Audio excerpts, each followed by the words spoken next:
And from here, you're going to flip it, which flipping is just moving this in a direction where you can see. So we're going to work on the first string of the second clover leaf. From this point out, you're going to be repeating the instructions because we're going to make 5 more of these and we're just going to join them all together as we make them. So what we do is you're going to stick the needle under the thread and you're going to make, ooh, fingers work with me, going to make the first half of the stitch, and I do actually flip that funny. So you're going to make the first half and then the back half of the first stitch, and you're going to do that twice more. So you have the front half of stitch 2, back half of stitch 2, the front half of stitch 3, and the back half of stitch 3. So now we're going to join this to the very first loop, which is the very bottom loop of that last ring. So get the crochet hook, pull it through,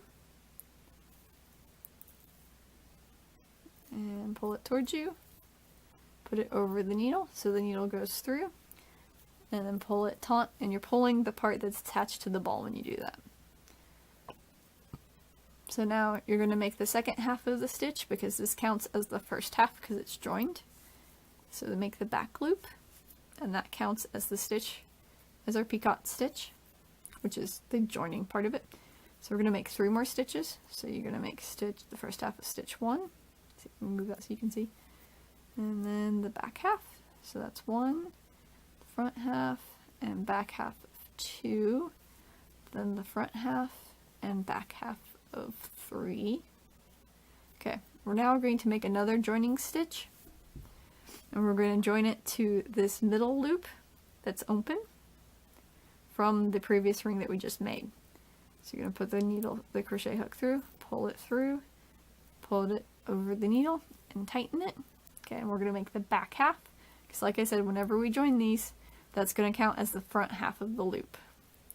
So we're going to make 3 more stitches. The front half of 1, back half of 1, the front half of 2, the back half of 2, then make the front half of 3, and the back half of 3. So now what we have is we've made 3 stitches, we've joined it to the very bottom loop of the previous ring we made. You can make 3 more stitches, we've joined it again to the middle loop of the ring we just made 3 more stitches. Now we're going to make 1 more loop so that it can join with the second ring of this clover leaf that we are making.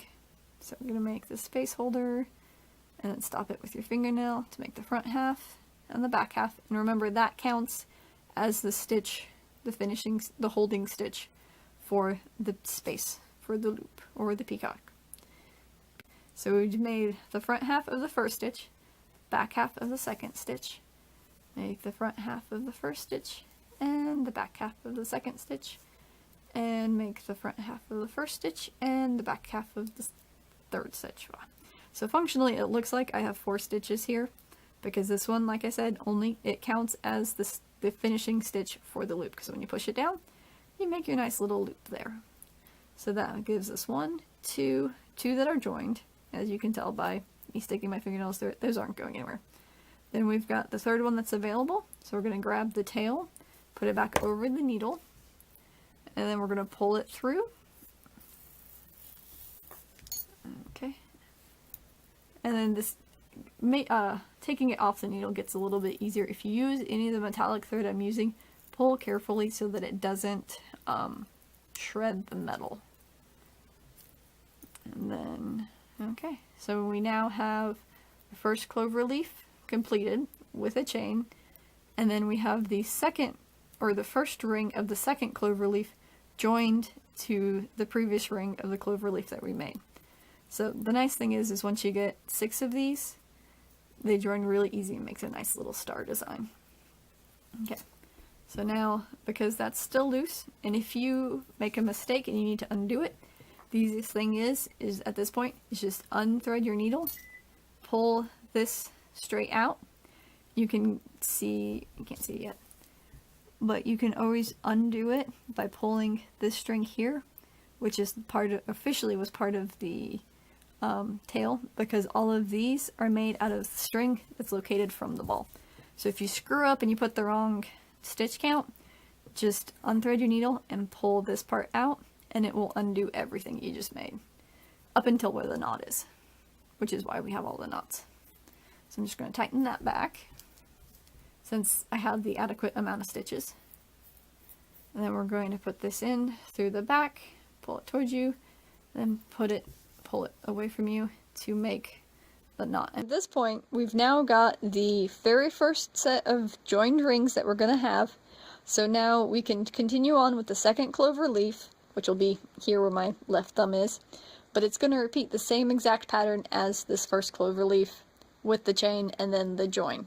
So I'm going to go a little bit faster, because what I'm going to do is I'm going to go through and put my thread around my needle, just more for spacing. I flip it this way just so I can see it, because it's just easier for me. But you can just set it right next to it, next to where the knot is. Make the front loop and then the back loop. You're going to do that 3 times. A little bit faster. Okay, so now that I have the 3, I'm going to make my joining loop. So I'm going to get my crochet hook, pull it through, pull it towards me, put it on the needle. Then I'm going to make the second half of the joining loop for that. Then I'm going to make 3 stitches, going 1 1/2, 1, half of 1, and 2, half of 1, and 3. So we're going to make a total of 5 loops, 4 of which are not going to be joined at the moment, but that very first one will be joined. And then when we get done, it's going to be joined at the 5th loop, but it's going to be joined to the next ring that we make. So we're going to make the stitch, the first half of the stitch for the loop itself. Okay, then we're going to make 3. Going 1, 2, and 3. And you can hold your thread differently. This is just what I find works for me. So I'm going to make my loop stitch, and then make 3 stitches, 1, 2, 3. Okay, so we're going to have 3 loop stitches, well, 1 joined, and then 2 open loop stitches. So we're going to make 2 more of these, so that we'll have 5. Okay, loop stitch, then the front half and the back, front and back, front and back, and that's 3. So there's 3, so that gives us a total of 4 that we've made. So we're going to do 1 more loop stitch, then the front, back, 1, 2, and 3. So there's the 5. So now it's time to pull the thread from the tail over, pull it through. Be careful not to knot it, but thankfully with most of the thread you just kind of pull it back this away from what you're working on, and it comes out fairly easy. Okay, pull that nice and tight, and then we're going to tie a knot for that. Okay, and then we're going to make the small loop. So what you're going to do is, after this point, you're going to make another loop, tiny ring, just like the one we just did, and then you're going to make the chain, and then you're going to make 4 more of these clover leaves, and then every time you get to that 3rd clover leaf, you're going to join it to the loops of the first clover leaf. So you go from clover leaf A, make the chain, and then you're going to join it to clover leaf B. Then you're going to make the rest of that clover leaf. You're going to make the chain. For the chains, I have them joined at this first loop here. I left the middle one open, and I've joined it at the 3rd one. So actually I do need to show you that part before I forget. So make the 3 stitches. 1, 2, 3. And then connect them here. Because always on the small rings are always going to be connected with another small ring for 2 of the 3 loops. That 3rd loop is always going to connect it to the big loop. It's 1, 2, 3, and then make a loop. 1, 2, 3, and this is the last one that we need.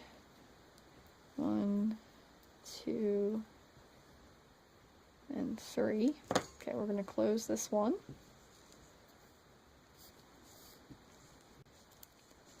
And that was a little bit of it getting tied in itself.